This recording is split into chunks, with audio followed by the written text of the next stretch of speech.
সদস্য জনাব মোহাম্মদ সালাউদ্দিন মিয়াজি, ঝিনাইদহ ৩। সম্পূরক প্রশ্ন করুন। ধন্যবাদ মাননীয় স্পিকার। আমি নিজে একজন প্রাক্তন ক্যাডেট, ঝিনাইদহ ক্যাডেট কলেজ থেকে পাশ করেছিলাম। আমার প্রথমে মূল্যায়িত বাৎসরিক বেতন ছিল তৎকালীন ২৪০০ টাকা।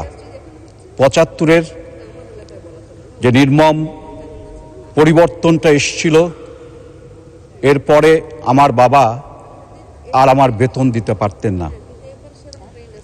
আমি নিজে অ্যাপ্লিকেশন করার পরে আমার সেই বেতন এসে দাঁড়িয়েছিল ১৫০ টাকা মাত্র।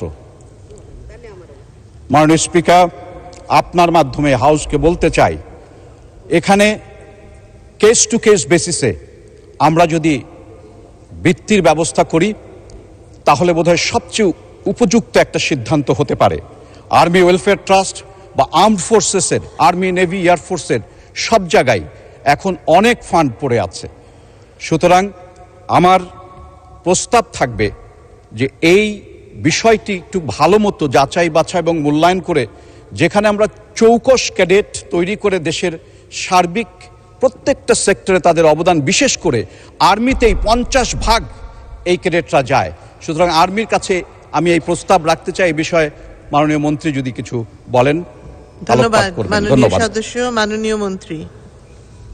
মাননীয় স্পিকার, আপনাকে ধন্যবাদ। মাননীয় স্পিকার, আমি মাননীয় সংসদ সদস্যকেও ধন্যবাদ জানাই। তিনি একটা প্রস্তাব দিয়েছেন, এটা যদি লিখিত আকারে আপনার প্রথম প্রতিরক্ষা মন্ত্রণালয় এবং দ্বিতীয়ত আর্ম ফোর্সেস ডিভিশনে উনি যদি পাঠিয়ে দেন, অবশ্যই এই প্রস্তাব বিবেচনা করা হবে। ধন্যবাদ মাননীয় স্পিকার।